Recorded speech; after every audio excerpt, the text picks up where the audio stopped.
Great, thank you. I think we'll kick off. There's a few more people still joining, but we'll let them come in and get started. So thank you ever so much for joining this webinar, which provides the details of our first feasibility study call.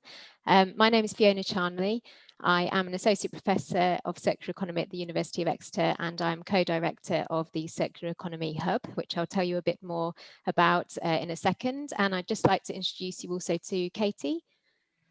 Hi, my name's Katie Cooke and I'm the CE Hub Project Manager, supporting the work of the CE Hub and Fiona and Peter. Nice to meet you all. Great, thank you. So as you'll have just heard, this webinar is being recorded and the recording will be available after today's session on the CE Hub website, and we'll also make the presentation available as well, so you don't need to scribble everything down. And any questions that you have throughout the webinar, please add them to the chat or raise your hand at the end of the presentation, and we will answer your questions or anything that you have. So just letting in a few more people. Great. So let me move my slide on. There we go. So the National Interdisciplinary Circular Economy Research Programme is the largest UKRI investment to date that focuses on circular economy research. So the £30 million programme is split across 5 national interdisciplinary circular economy research centres that you'll see on this slide, each of which focuses on a particular resource flow. And these are supported by an integrating circular economy hub, which will carry out its own cross-cutting research and will also coordinate, scale and add value to the programme as a whole. And so Katie and I are part of the circular economy hub, and this feasibility study call is being run by the hub. So the programme itself also includes £2.5 million worth of Innovate UK funding, which focuses specifically on SME research and development. And this is a separate call to our feasibility study call being discussed today. And this will be led by Innovate UK and announced later on this year in October.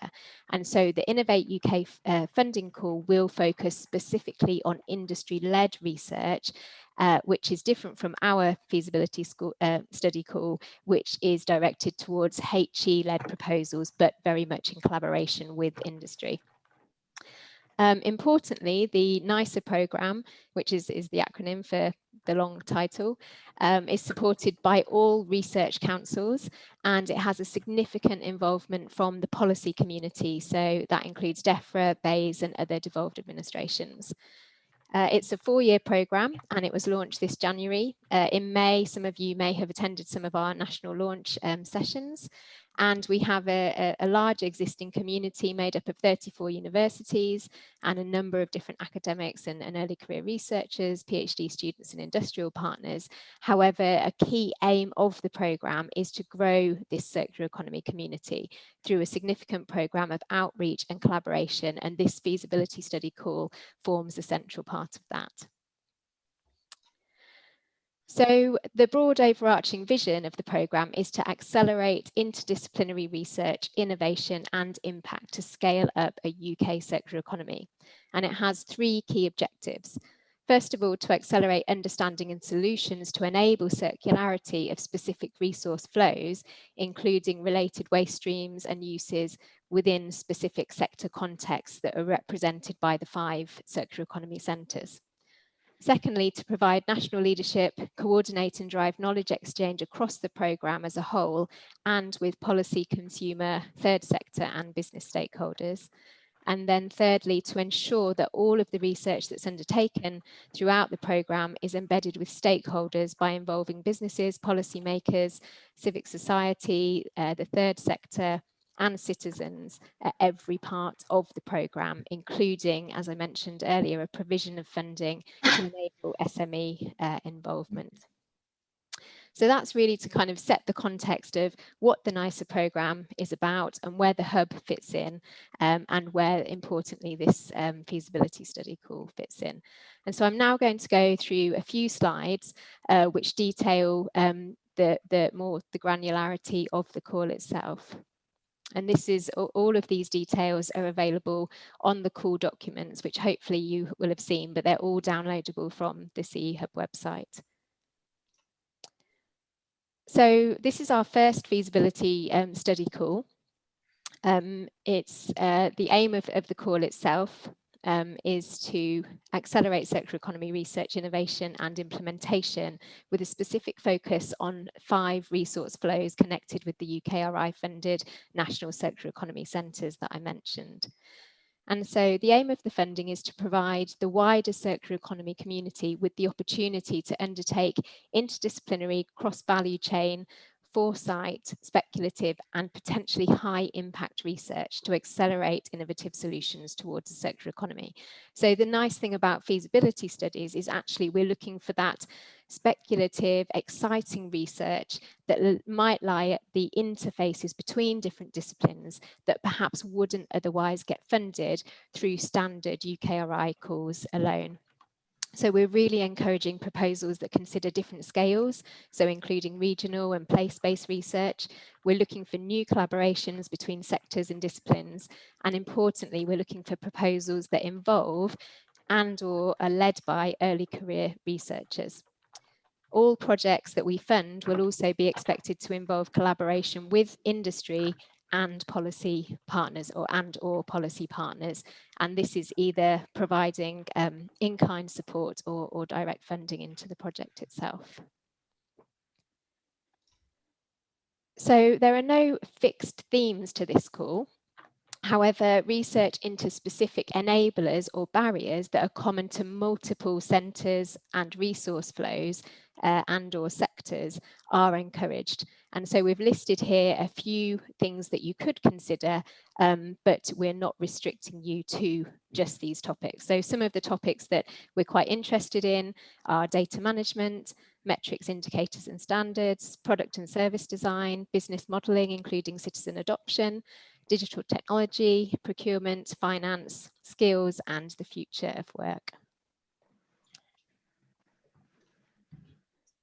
So what are the expectations for delivery?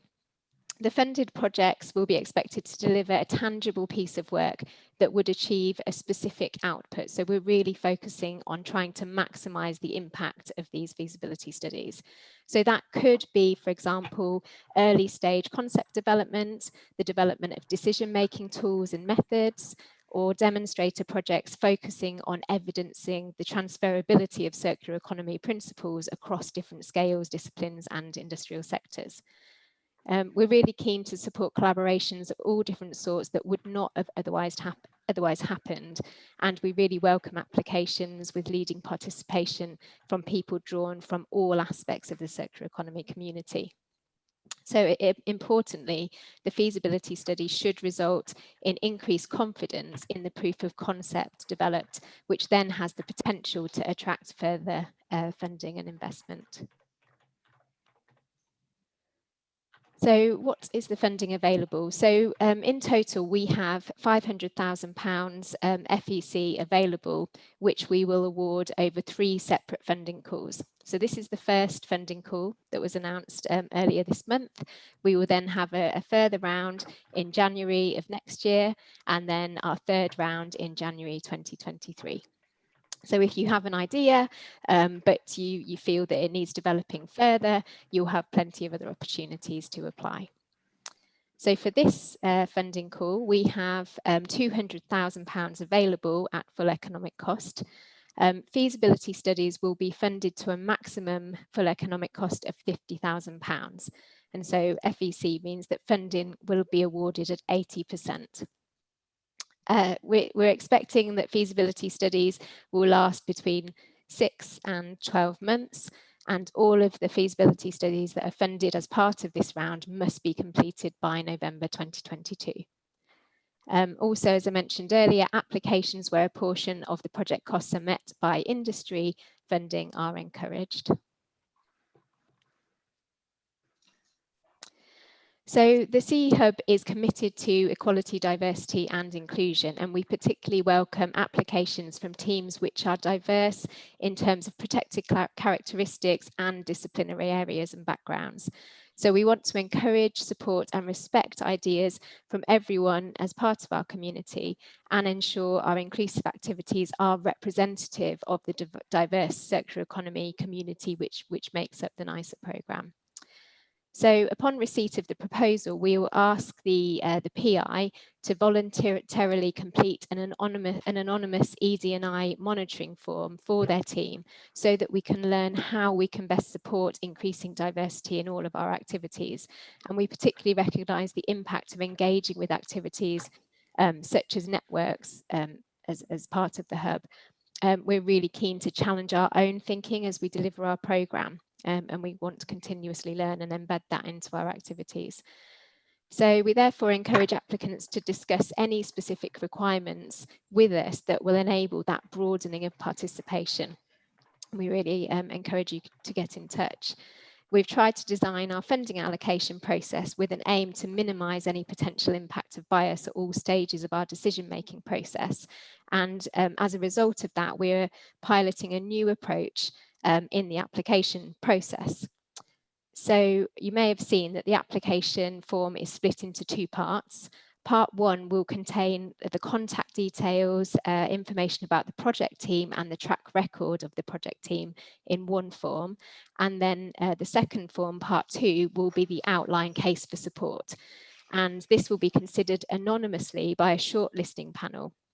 And we'll make every effort, we're asking you, if you can, to make every effort that when you're completing part 2 of the form, you ensure that it is as anonymous as possible, so that you include no content in there that could identify either you or your host institution. And this will enable us to have for proposals to be considered without members of the panel having knowledge of the applicant's identity or affiliation.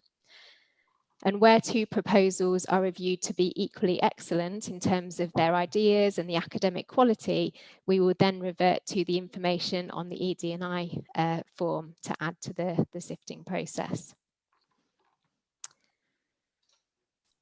Responsible innovation is also a key element of the application process. So responsible innovation is a process that seeks to promote creativity and opportunities for science and innovation that are socially desirable and undertaken in the public interest. So responsible innovation acknowledges that innovation can raise questions and dilemmas and is often ambiguous in terms of its purposes and motivations and unpredictable in terms of impacts, beneficial or otherwise. And so we want to ensure that any research that we fund is undertaken within the values of responsible innovation and that we keep this in mind. And so we expect all researchers involved in the funded feasibility studies to anticipate, reflect and engage on the wider ethical and societal impacts and implications for your work, and where possible enter into dialogue with the public and other stakeholders to include and understand those differing views of others. So we really actively encourage all proposals to engage directly with end users. So in terms of the application process, awards will be made through a short written application that's then followed up by a panel pitch to a multidisciplinary panel, which will include representatives from industry, academia and UKRI. If you're successful with applying for feasibility study funding, we expect that all participants will be actively engaged in the CE Hub and wider NICE programme, including any events that we might run in the future. So you might be asked to present at our annual conference and provide updates in terms of the impact that your research is having. And importantly, from previous programmes that we've worked on, we've identified that feasibility studies really help to build up that community. And so we expect that our feasibility study teams will form a core part of that CE Hub community going forwards. The following selection criteria will be used by the panel to review both the written proposals and then also on the pitch day. So we are looking for the multidisciplinarity of the team. We're looking for involvement of early career researchers, involvement of industry and or government stakeholders in the research. We're looking for you to demonstrate your commitment to equality, diversity and inclusion. We're looking for a demonstration that circular economy principles are being applied across different scales, disciplines and/or industrial sectors. Any of the research that you propose has to be complementary to the work of the NICER programme. So you can find out more about each of the individual 5 centres through the CE Hub website, where you'll be able to download a 2-page PDF on each of the centres. And we also recommend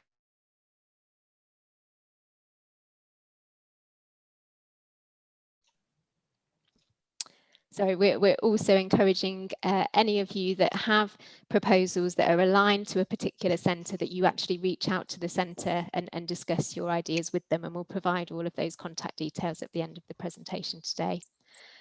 We're also looking for feasibility studies that demonstrate the potential for the development of future funding applications. We very much see this as seed funding that will then lead on to a larger application. Also, we're interested in feasibility studies that have potential to lead to strong dissemination materials and have clear pathways to accelerate the impact of the research to ensure rapid transfer to industry, government and other end users. So these are the key dates for the call. So as I said, the call went live earlier this month. We're now having the webinar, and the deadline for submissions is at 4 o'clock on the 12th of July. You will then be informed of whether you've been successful or not during the week commencing the 4th of August. And those proposals that have been successful, the teams will be invited to the panel pitch day, which will be on the 14th of September. So any of you that are submitting applications, please bear in mind that you will be required to pitch on the 14th of September if you're available. If you're successful, so you need to be available. Feasibility studies will start in November or thereabouts, and we will be holding a kick-off meeting on the 16th of November. And as I mentioned, all feasibility studies have to be completed by November 2022. Hello. So eligibility, this is very much in line with standard UKRI guidelines, which can be found on their website. Eligible organisations include all UK higher education institutions that receive grant funding from one of the UK higher education funding bodies, along with research institutions for which the research councils have established long-term involvement as a major funder. And all of that information can be found through this link, and which leads you to the UKRI website. So what can the funding be used for? So the feasibility study funding can be used to fund investigator and researcher time. It can be used for travel and subsistence appropriate to delivery of the project, and also for consumables. So as the grant holder, the University of Exeter will be responsible for allocating funding to successful proposals and institutions, and will reimburse subcontracted organisations at 80% of the full economic cost. And academic institutions will be required to itemise bills based on the 100% economic costing of the project, and will invoice at 80% of that. So I'm just going to now hand over to Katie, who's going to take you through the specific application forms for the call. Hi, thanks Fiona. I just apologise in advance if you hear lots of squawking seagulls in the background here. Right, so we have 4 forms to complete, and all of these, as Fiona's already said, are available on the CE Hub website, and we will be sending out these slides, so we'll be able to you'll be able to click on the link direct to that, but I've also put our email address as well in the chat room if you want to ask any further questions after today. So just running through, essentially the first form is just the title of the feasibility study, the lead institution, principal investigator, your address, your mobile phone number, email, and proposed start date and duration. Project team including industrial partners, and this is just one side of A4, so please do not exceed that. So that's that one. If you could click onto that, yeah, that's lovely, thank you. The next form is more detailed. So this is the case for support. And this proposal must not exceed 5 sheets of A4. And it can include up to 5 figures, 5 images. Any text after page 5 will not be submitted to the reviewers. We're hopefully anticipating a lot of applications, so we're trying to minimise the amount that they have to go through. But I feel that this is enough. I'm just going to show you, talk through the actual content. So again, the title of the feasibility study, the context that you can relate it to, and the aims and objectives of your work, the benefits of the proposed work, and whom they are to benefit or what, the novelty of the proposed work, equality, diversity and inclusion considerations, and this will link to the EDI&I form itself, as Fiona's already talked about, and we'll see that in a moment, to outline the project plan and the deliverables, and any future funding that you're hoping to connect with, you know, post this feasibility study. So on the form, one of the most important things is to indicate the UKRI Circular Economy Centre to which your proposal is most best aligned. Fiona's already run through these, but we have the 5 centres, which is the Circular Chemical Economy, Circular Metals, Mineral-Based Construction Materials, the Circular Economy Centre for Technology Metals, Met4Tech, the Textile Circularity Centre, and the CE Hub itself. And the main and most important thing there is to submit your applications to me, k.cooke at exeter.ac.uk by 4 o'clock on Monday, the 12th of July. If you could click onto the next slide, please. So one of the other forms is the budget, the finance form. This is quite standard. You've probably seen this very similar before, and it basically asks you to put the project title, to put in what you factored in terms of costs within that budget for your feasibility study. So outlining directly incurred costs first with your DI staff, DI travel and subsistence, and DI other.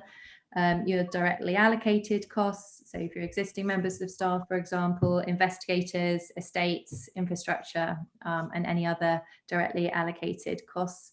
Your indirect costs, and as Fiona's already pointed out, your total costs and industry contribution. This is all at 80% full economic cost. We've also invited Aki from our finance team here, so if you do have any particular questions about finance, then we can put those over to Aki just when we finish.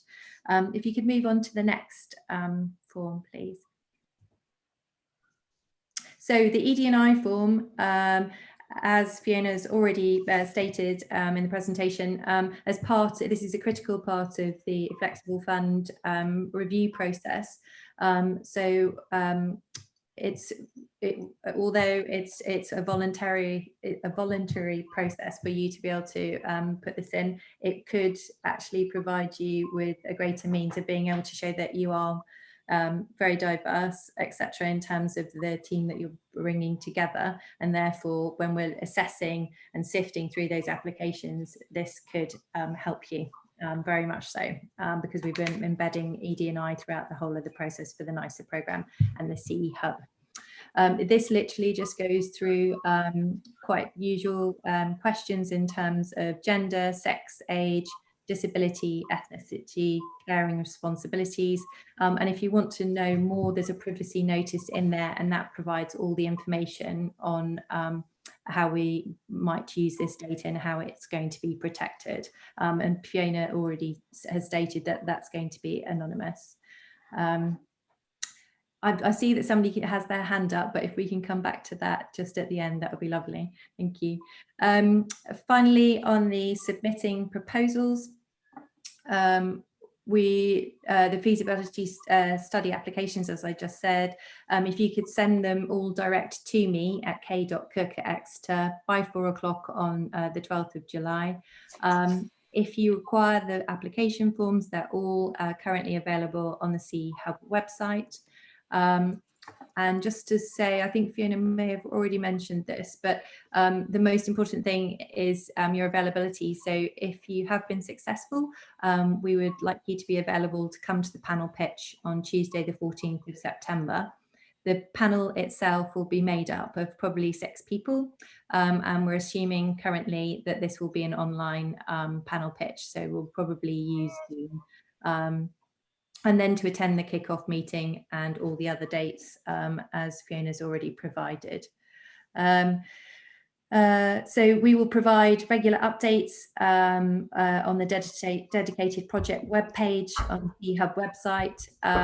We'll also be able to promote the work across the circular economy community, and occasionally project leads might be asked for short quotes or other information to demonstrate the activities that are taking place through their project. You'll be working closely with the CE Hub team as well to produce an information sheet and detailed case study templates for which we will provide you with these. And we will also ensure that any of the work is acknowledged as being supported by UKRI and the CE Hub when you're promoting your projects, either through articles, papers, presentations or interviews. And both UKRI and CE Hub branding should be visibly included on any presentations, and we'll provide you all of this on success at the panel pitch so that you have all of that as part of a pack. And that's that slide. Finally, some of the questions that we have already been asked is, you know, in terms of particular proposals, is, you know, which centre would it best align with? So I've provided a slide here with all of the direct email addresses to each of the centres, and we would ask that you email them direct with your proposal idea as soon as possible to ask them how best it might align with them, and that will aid you in terms of your proposal. So they're all there just on the right hand side of the slide here. And yeah, all of the other information is provided on the website. If you need more information about what the work of the particular centres, if you go to the CE centres, there's a summary, just a short summary. And also if you click on the button on our website, there's also a 2-page, more detailed PDF document, which gives you much more information on what their research activities and what they're looking at. I think that's the end of my slide, Fiona. Yeah, brilliant. Thank you. I'll hand back to Fiona. Thank you. Great, thank you very much, Katie. So yeah, lots of information there, but as I mentioned, the recording of this webinar will be available on the Hub website, and also the presentation slides. We've also pulled together a set of FAQs that's downloadable as well, so hopefully should answer a few of your questions. So we've had quite a few questions in the chat, so I will go through those, and I know that we've got a hand up as well, so if anyone else wants to come on the mic, please do raise your hand. One question: can the fund be used for user testing of a CE digital service? Yeah, definitely. I mean, today we're not going to get into details about what particular elements of proposals we would like to see, but yes, anything around the development of tools, particularly if it's aligned to one of the particular resource flows or centres, is fine and eligible. Can we involve a non-UK based subcontractor or partner, and will they be eligible for funding? Aki, is this one that you can answer? Yeah, sorry, apologies everyone. I tried to answer it in the chat, but me being inept with this Zoom, I managed to ask the question again. So, okay, yes, you can involve a non-UK based subcontractor or partner. Obviously, the money is going to be given to you as an organization, and you'd need to follow your own sets of rules alongside with the funder's terms and condition on how you deliver the project. But yes, there shouldn't be any issue with funding them. Okay, yep. Thanks. Oh, Rohit, did you want to come back on that? No, thanks. This is helpful, Aki and Fiona. I'll pick it up later with more detail on this one. Thank you. Okay, great. Thank you. And Petra has asked, so would you need to have enough cash flow to pay for the feasibility study project up front and then claim it back at 80% at the end of the project? Aki, I'll let you answer this, but I mean, my understanding is not that we'd wait until the end of the project. Yes, absolutely. Obviously, you would have a set of milestones to achieve, and then what we'll do is we'll give sort of tranche of money upfront. Unfortunately, the 80% is something that the UKRI are giving us a reimbursement for that, and we're having to have. They've asked us for organisations to foot the bill for the 20%, as the we did request originally for this particular funding to be funded at 100%, but it wasn't permissible into the application. Great, thanks, Aki. And I know Judith from UKRI has just joined us as well. So Judith, feel free to jump in at any point. Fiona, I was going to say that Diganta Das has got his hand up, and I wondered if we could answer his question. I don't know whether you can see him in your long list of people. Yep, great. Diganta, if you want to come in. Yes, I just ask because I thought it's easier to ask the questions verbally. And it's regarding, you mentioned that you're expecting a new collaboration and perhaps with new contacts. So that's where I thought I'll just clarify. So we had a small pot of money really to look at circular economy, to look at smaller component, and given the level of funding you have, 50,000 maximum, the project has to be quite small anyway. And to look for new partners to do feasibility study seems a bit restricted. So which is why I was wondering whether with existing partners to look at particular component of a larger project is out of scope or within scope. So it's not really with not new partners, perhaps with an existing partners looking at some component of a circular economy project. Yeah, okay, great. Thanks for the question. Judith, maybe you can come in after I've just started the answer to this question. But I mean, the reason we've focused on new collaborations is to develop the network further. So ideally what we don't want to see is something that's already been funded for a long period of time involving certain partners, and this feasibility study just being used to take that research a step further. We really want to see those new collaborations and new ideas. But certainly, if you do have new ideas and can demonstrate that with existing partnerships, it wouldn't be out of scope. Judith, have you got anything to add to that? Yeah, it's just to say that with the small pots of money for doing feasibility studies, it's maybe a good idea to think about the things that maybe will be harder to get funded because they're so blue skies. Like if it is the feasibility study to kick off a bigger project in future, that would be a brilliant way to use this. Okay, that's great. Thanks great. a lot. Hope that helps. Thank you. Fiona, we've got another hand up from Andrew Bowen. Hi, yes, thank you. I'm from industry, basically. There's a bunch of industry partners that have come together with a project. We haven't actually got a university partner or anybody involved, so I've just sort of happened across this. And we're really looking to sort of understand who would be a good partner.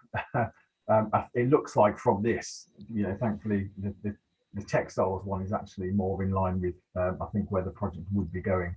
But it's almost like we've done it the other way. We've set up all the industrial part, the route to market, potentially everything, but we haven't got researchers. We need someone to lead the research with us. Yeah, that's great to hear, Andrew. So I'd suggest that, if you can identify one of the 5 centres that fits well with your ideas, to get in touch with them directly. And I think the last slide had their contact details on, or you can find them via our website, or drop Katie a line at the hub, and then we can make those connections for you. That'd be great. Thank you. Cheers. Great. I don't know whether you're, we've got Inga Todela. Yeah, hi. I wanted to know how important should that connection be to industry, because you want, I heard the sentence almost blue skies research.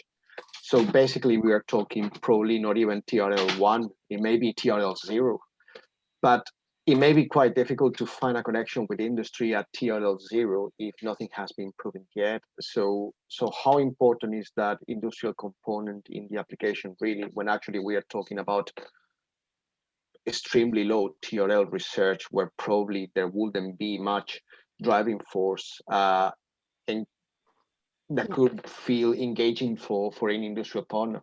Yeah, thank you for the question. So we're looking to fund research that is between the levels of 1 and 3 TRL, and I acknowledge what you're saying, but we want to, where possible, maximise the impact and the reach of the research. And so we are looking for projects that particularly have industry involvement, even if it's more of a kind of testing the feasibility of concepts. We've found that a lot of our more successful research projects do involve industry partners at a very early stage to test the feasibility of certain concepts. But I acknowledge that some early stage research, particularly TRL kind of 1, is very blue sky. Judith, is there anything you wanted to add?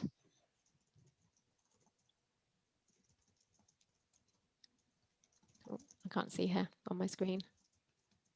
Maybe she's gone, but yeah, I mean, hopefully that answers your question.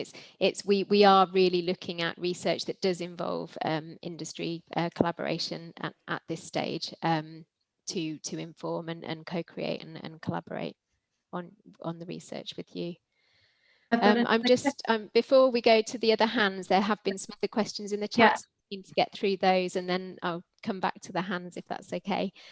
So Anna has asked a question: would projects that involve circularity but not necessarily fit with one of the research centres be considered, e.g. food waste to manufacture a new construction material? Yes, definitely. So what we're looking to do with these feasibility studies is not replicate any of the research that's already been undertaken as part of the centres, but research that either builds on ideas or complements. So research within the area of new construction materials would be within the scope of the call in that example.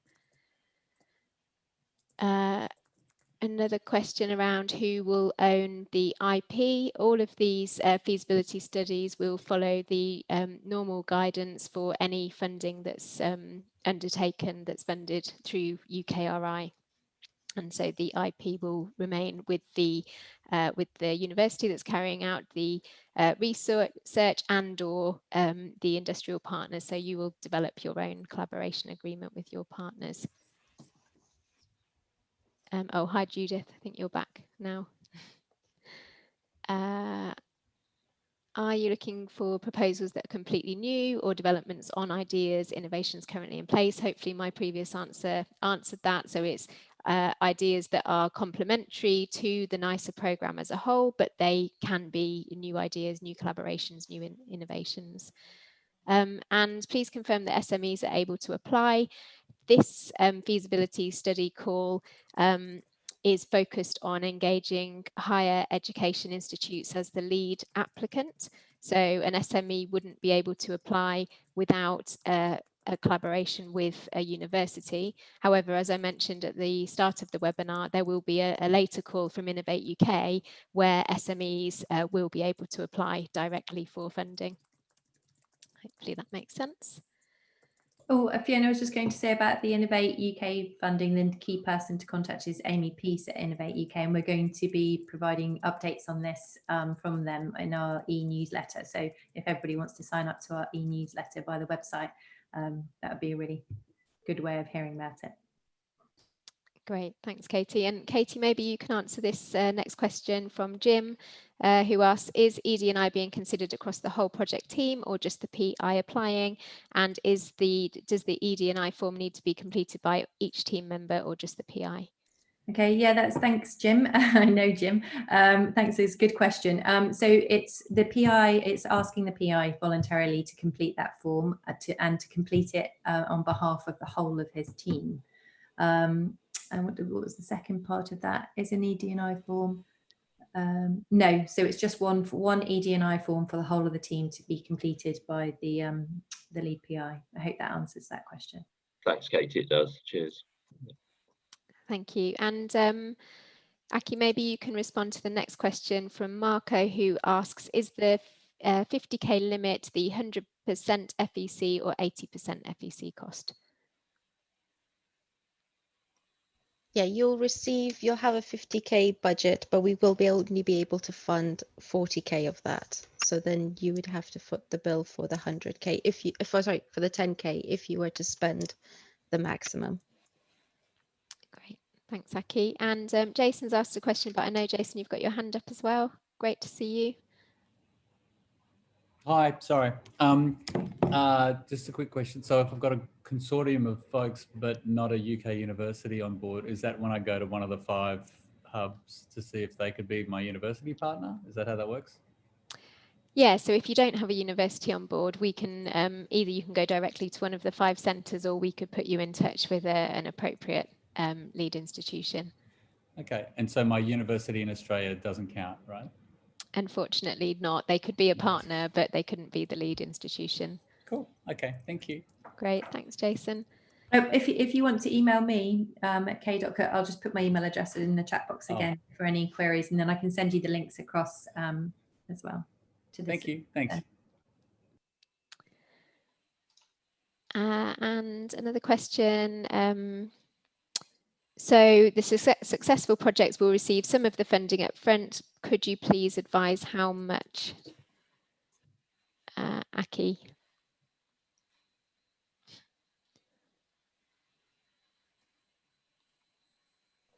Apologies, I was just replying to that in the chat. So what we're looking to do is to have, say, for example, and this is not something that we've yet agreed on, but it will be hopefully communicated in due course, something like a 40% upfront of the budget upon on signature of the contract, and then a 50% and then a 10% when you've completed the project. So then that way you'll have some cash flow to start the project. But that is something we would need to agree and then let you know in due course. But it would be along those percentages. Brilliant, thanks, Aki. And Emma's question, will the different C centres help link researchers with potential industry partners? Yes, definitely, Emma. So if you do have an idea, but you're looking for industry partners to discuss that idea with, either direct that inquiry through Katie at the hub, and we can connect you with the centres, or if you've got a contact with the centre, feel free to go directly to them. And that's part of our wider remit as part of the hub to connect both industry partners with appropriate academics and vice versa as well. So someone's just put, anyone researching in the field of textiles, give us a shout. Brilliant, thank you. Oki has asked, will an application be made stronger by new SMEs, or not necessarily? The time available may not be sufficient to build a new relationship with new SMEs before submission, hence the question. Yes, I mean, involvement of SMEs generally is something that we would like to see. If it's new SMEs, that's fine, as long as it's not something that has already received funding and is an add-on to that kind of significant funding grant. We're looking for new ideas when you're working in those collaborations. And I've got a few hands up. So Kaudiki? Sorry.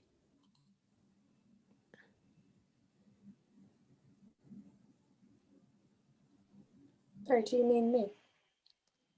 No?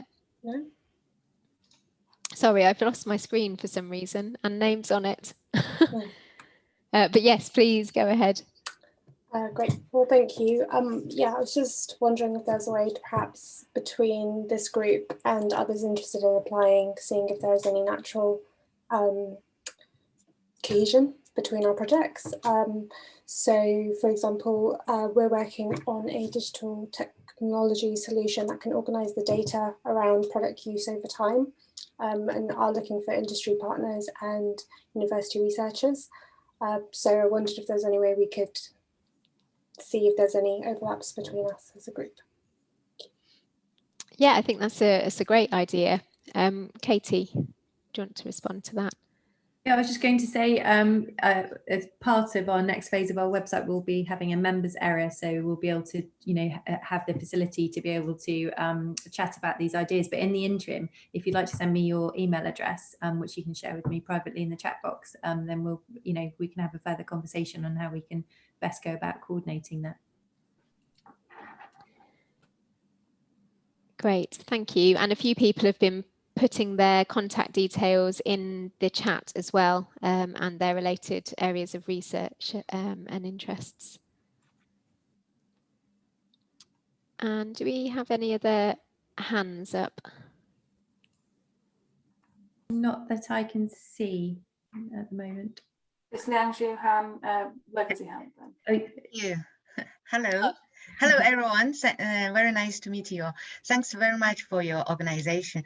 So my question actually is similar to Katie did. So basically, I'm wondering whether there is any like consortium building workshop.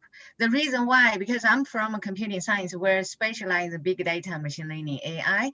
We build digital tools. However, we don't have a connection and contact with the circular economic and also industry. So if there is a consortium building workshop, I think that's maybe helpful for us to develop the idea and the collaboration. Yeah, I think that's a really good idea. And I think if there felt like appetite, which there seems to from the community, I think that's something that the hub could definitely look at putting on over the next couple of weeks. So a space for people to come in and share ideas. So thank you. We'll definitely take that away and be in touch. But I think that's a really good idea and something that we could do. Thank you. Thank you. And so Petra asks a question. So if the educational institution needs to be the lead, would they or the business company that they're collaborating with have to flip the 20% of the full economic costs? So it would be the, I mean, Aki, I'll let you answer this, but it's my understanding that ultimately the contract would be between the University of Exeter and the lead higher education institute. So they ultimately would be responsible for putting up the other 20%. However, as we mentioned, we are encouraging projects where industry are making a direct contribution to the project.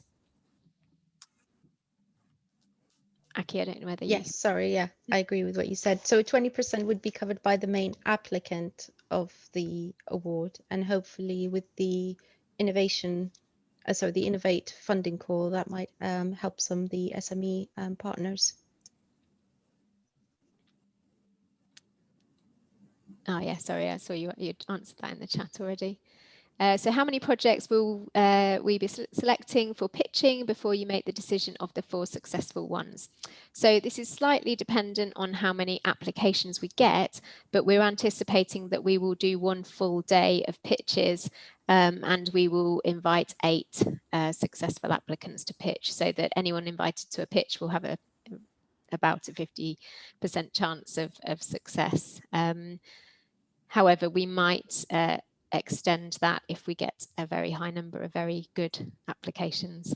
But yeah, it's anticipated that we'll be inviting 8 to pitch.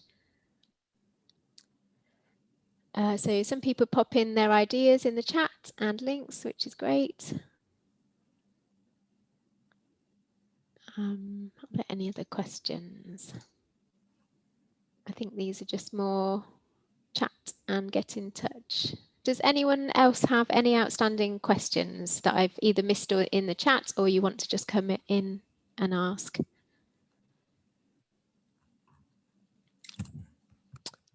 Hi, Fiona. I've got a question. If what you're looking for is more kind of that business model support for trying to implement a circular business model rather than the techie side of the particular resource flow, because you could have a business model that crossed a number of those resource flows or something that's not included in those resource flows. Where do you think we should go for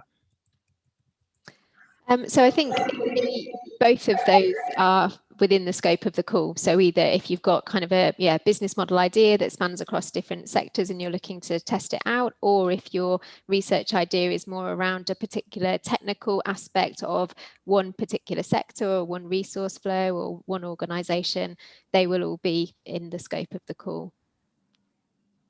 Okay, and we can assume that those various centres will have academics within them that would also be able to support on, say, the business model side of things. Yeah. Yes, yeah. So business modelling is a core component of all 5 of the centres and the hub. So yeah, you should be able to find some expertise. Thank you. Fiona, hi, it's Emma here. Hi, Emma. Hi, just wanted to quickly confirm, I think you said earlier on that the hub was really responding to all of UKRI different bodies, and I just wondered the sort of more social side of circular economy, how does that fit within the plan of the centre, and would you be interested in hearing applications focusing perhaps less on the technical, a bit more on the social integration, user end side of things? Yeah, thanks, Emma. Definitely, as the HERB and the NICER programme are funded by all of the research councils and UKRI, the social element is definitely something that we're keen to look at, and I think to varying degrees is covered in the centres. So if you have an idea that's around that element, then yeah, we'd definitely be interested to hear, particularly if you can align it with one of the centres and resource flows. Thank you. Can't see any other questions. Just to reiterate, we are, from the questions that have been asked today, we'll add those to our frequently asked questions document that will be downloadable from the CE Hub website. All of the call documents are there, and the recording from today's webinar and the presentation slides will also be available. So I think, unless there's any other final questions, I think Peter, you've got your hand up. Hi, thanks. If people submit to the first round, are they then excluded from further rounds, or are they then allowed to submit a revised proposal for the second and third round? Yes, thanks, Peter. Great question. No, so you will be able to apply for subsequent rounds, but typically you would receive, to be honest, I think it depends on the how many applications we get, but we're hoping to be able to receive, to provide some feedback, particularly if your proposal is successful enough to get to the pitch day and you are then unsuccessful to receive the final funding. The panel will provide you with some feedback for you to then iteratively develop your proposal, and you'd be eligible to put it into a further round. We've got another hand up. I think it's Diganta Das, unless it's a legacy hand. No, just wanted to clarify. You might find it a little bit annoying, this question, so I'm giving you a warning. Other people like COI, PIs, and the advisory boards, people who are already involved in the circular economy hub, are they allowed to bid for the feasibility projects? So we have written it into our proposal that any PIs or COIs of the hub will not be able to apply for this funding. Okay.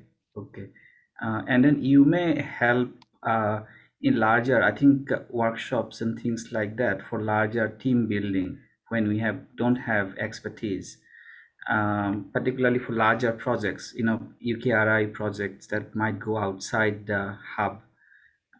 That's possible. Oh, sorry, can you repeat the question? Yes, I mean, I think you mentioned that perhaps for feasibility projects, if there are people looking for supports or contacts, other circular economy hubs might help, but they would still be within the remit of the hubs and perhaps limited by budgets and things like that. But if someone is looking for bigger projects, perhaps £1 million projects, which would be much larger, then can you still help in team building? Yes, definitely. And part of the That- CE Hub's remit is to bring together the circular economy community to develop some of these ideas. And also we will be signposting all of our community to future UKRI or Innovate calls, or even other calls that lie outside of the UKRI remit that might be applicable to parts of the circular economy community. So you're able to sign up to the CE Hub newsletter, join our LinkedIn community, and we'll be regularly keeping our community up to date with these opportunities, and holding events where we can bring members of that community together. Okay, great. All right. Thanks a lot. Thank you. Thank you. Katie, have any other questions come in while I've been talking? No, sorry, I've been busy trying to answer some. In terms of directly with SMEs and funding, I think we both mentioned Innovate UK and the 2.5 million. In our last conversations with Amy Peace at the national launch, they're hoping that will be launched in December. But as I said, if you sign up to our newsletter, we'll keep you regularly updated about that launch. And that's 2.5 million, so relatively large. And that the whole purpose of that is to run alongside the NICE programme itself, so to provide that extra funding. Great, thanks, Katie. Anna, last question from you. Thank you for that. Just a quick final question. You said there are 3 rounds we can potentially apply.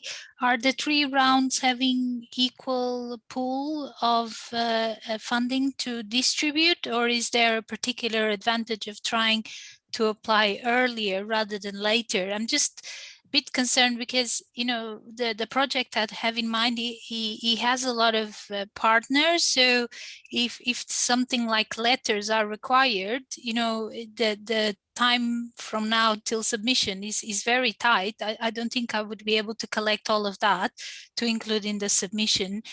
So I'm just wondering, probably the January deadline or the January round would probably suit me better from the point of view of collecting all those perhaps letters for support. And I'm not even sure, do we need letters for support for this type of project or not?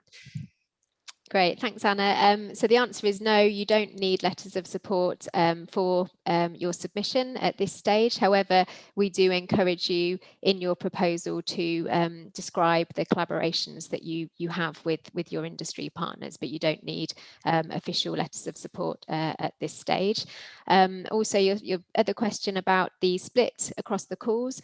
So in total, we have enough funding for around 10 feasibility studies. So we're looking to fund 4 in the first round, and then 3 and 3 in our consecutive rounds. However, as part of the NICE programme, we are looking for additional funding to complement our feasibility study calls. So it might be that in later rounds, we are able to offer more funding for more feasibility studies. That's what we're hoping.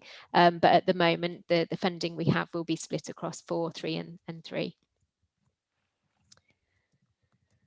So hopefully that helps. I'm conscious that we are now out of time, so just wanted to say thank you very much for attending and for your interest. Please visit the website that has all of the information on it, and get in touch with us if you do have any outstanding questions.